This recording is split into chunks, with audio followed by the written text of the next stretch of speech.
I can't be the only one to think that Steven Wilson's going to put out a very poignant and to-the-point movie review, a la Jeremy Johns. I mean, I can't be, right? The guy's got over 1 million subscribers. It's the same background.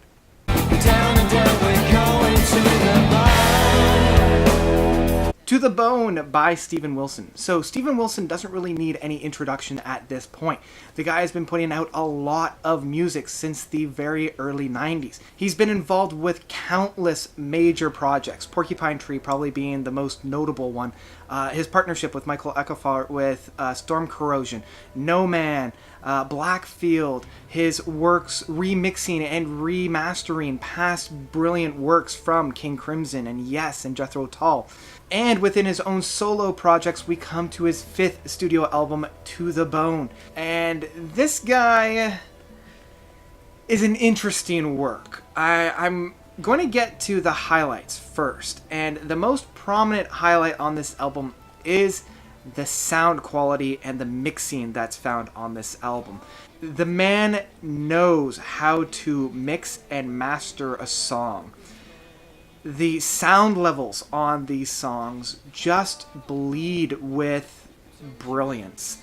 The one song that I can really pinpoint this is Refuge, the 5th track on this. It starts off very slow and very quiet, depicting this individual who's living in a war-torn country. It's a very personal story in that sense, and so when it's building up, it's very quiet, and when we come into more of the louder parts, when we get into the rhythm section of the song, the rhythm section is very much like a Peter Gabriel rhythm section, and it's probably for this reason that this track stands out so much for me, and it's probably my favorite track off of the album.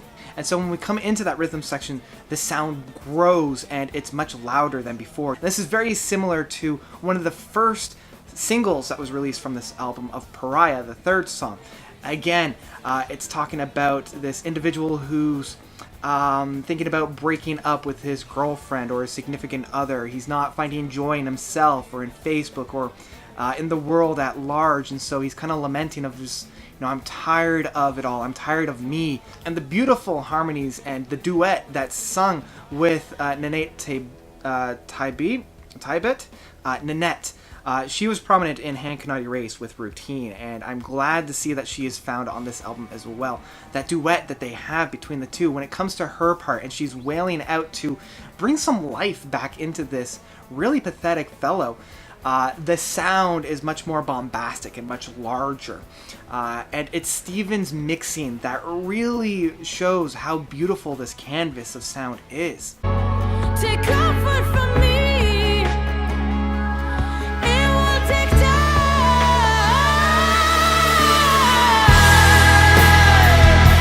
And even with the second last track of Detonation, the song about this terrorist who's, I could be anybody, I'm just going to blow myself up, everything will change once I have this detonation, and kind of this following of rules to kind of say to the character, it's okay that I can do this because it fits into my religious ideology even if I don't really believe in the God. It's really showing the disconnect between the spirituality of a religion and the structure of a religion, and putting the lens on this in a very individualistic and a very personal way. Once the song builds and it comes upon itself and develops, we have a really interesting mixing where no instrument is really outshining the next.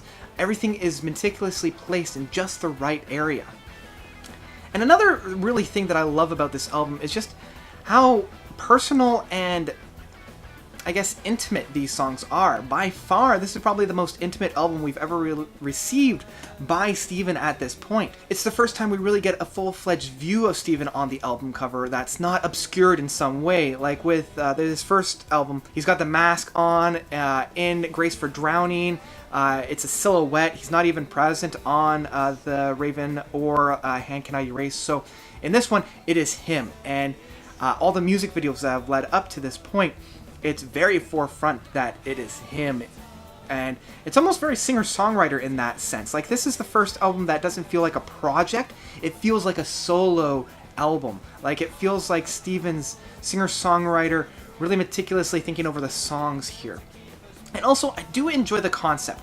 I like how each of these songs are very personable or relatable in some ways by centering the song over a first-person narrative. Right from the title track of To the Bone, it opens up with this kind of newscast sound of this individual saying, you know, truth is very subjective and it's changed from person to person. So depending on the perspective, truth can be different. You're getting very philosophical here. And I guess that's when you blend facts with a point of view. With these songs, each one is taking a different viewpoint of a topic. Now, a lot of these topics are visited numerous times, like Pariah, Blank Tape, and Song of I. Each of these tackle the concept of love in some way, shape, or form.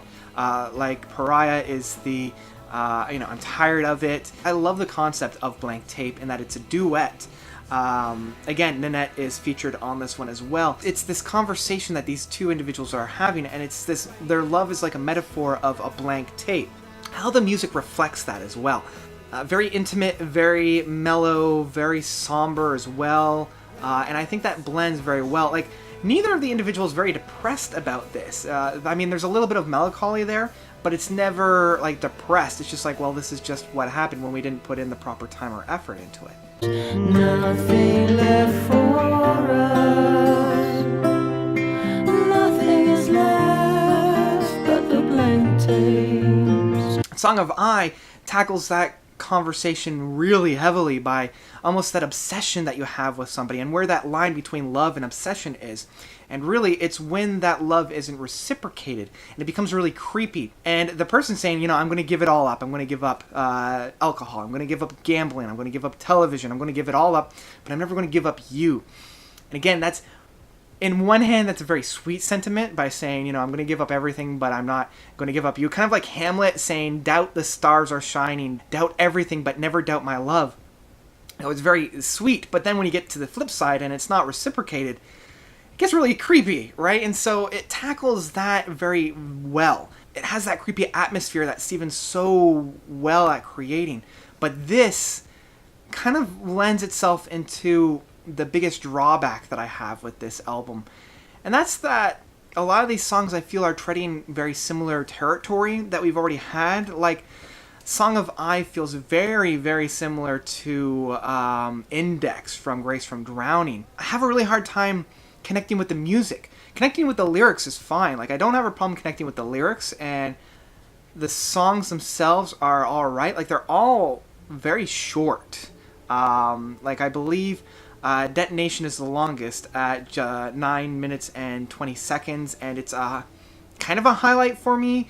But once it gets into, I don't know, like, it doesn't even do all that much once it gets into that play out. Like, once it gets into that little bit of a jam session that I love with Steven's work. Because he spends so much time trying to develop these songs into kind of that singer-songwriter, I don't know, I have a harder time connecting with it. Like, the Nowhere Now, I do enjoy the chorus. Like, I like when he's talking about being up in the clouds and seeing everything. But it does suffer what I have with catchy songs, and that's once the catchiness is milked out of it, it does feel kind of bland. Like, it feels like that bubblegum pop, where once that initial catchiness has run its course, there's nothing really to dig down and sink your teeth into, in my mind.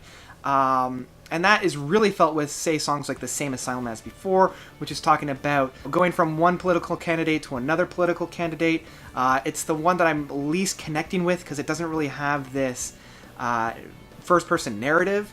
Like, it doesn't show the grief of the voter. It doesn't show the conflict of the political individual that gets voted into power. Like, now that he's in power, he's got to benefit both sides instead of just the side that he was catering to. And so I would have liked to see a little bit of that, especially with such a concept of truth being subjective.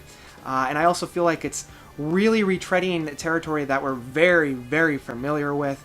And I also don't like his singing style on this song as well. It's really, really high up. It feels very strained, and I didn't like when he was doing that with Pin Drop on Raven. Let's see, what other songs haven't I talked about? Permeating. Again, it suffers that same issue with Nowhere Now. Permeating being that concept of kind of a flip flashbulb memory. Flashbulb memory is when a traumatic event happens and you like it's ingrained in your head because you remember it so often. This is more of like a certain essence of a memory that's very pleasant, like when you're a kid and you're playing out with friends, when you're out with a lover for the very first time, and you're, you know, capturing that moment, and it's a stilled, crystallized moment that you just, it's like permeate, it's permanent in your mind, and it's permeating, and sometimes you're in the moment and you're recalling it, sometimes you're not, but again, it does feel, once that catchiness is kind of run its course, it does feel kind of bland as well, which is a little bit of a downer. And this is definitely felt, again, with The People Who Eat Darkness, kind of talking about, very similar to Detonation, where these killers or the suicide bombers or these terrorists could be anybody. And it's these people that eat darkness, right? Like it's consuming their souls, even if they look like regular people. Kind of like how serial killers, whenever they're talked about by neighbors, they're like, oh, they were the most personable or friendly individual. Who knew that they were capable of such dark concepts? And this is definitely a concept that Stephen loves to do. Like, he's done this with in Absentia, he's done it with Deadwing, so it's definitely something that he's done before. Like, this is not new territory for him. And I think the only song that I haven't really touched on is the Song of the Unborn, a song to those individuals who haven't been born yet, like kind of talking about this is the world that you will inherit. So just be cautious about it and be wary of all those pitfalls and all the different sides of each situation. Kind of like this album is a roadmap for them of all the things they need to avoid in some way, shape, or form. And the one drawback that I had with this album that I haven't touched upon is really the drumming and the rhythm section. Like, the only highlight of the rhythm section was Refuge, and because it had such a Peter Gabriel hook to it.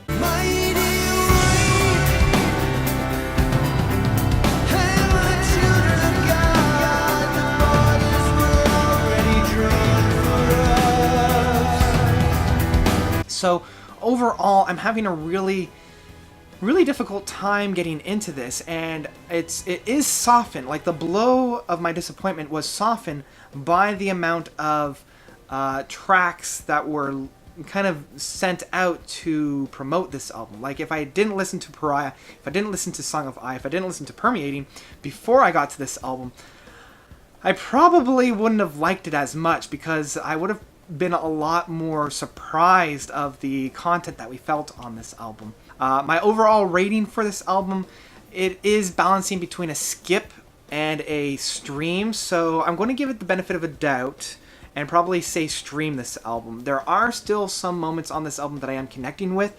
To the Bone, Permeating, Refuge, Detonation, Song of the Unborn. These songs are still, you know, they've got enough in there for me to come back to, but it's not enough for me to really grab onto. So that's about it. What did you guys think? I have seen a number of reviews for this album. For the most part, it's getting very positive reviews, so I'm glad that people are connecting with this album more than I am. Because again, truth is subjective. This is just my own truth. And it is that I am disappointed. But hopefully I'll become a little bit warmer to this album as years go by. So let me know of your own thoughts by commenting down below. Thank you guys so much for watching. I reviewed all of Stephen's album as a lead up to this. I've left a playlist at the end card, so check it out. And you guys are definitely the best. So until next time, notes out.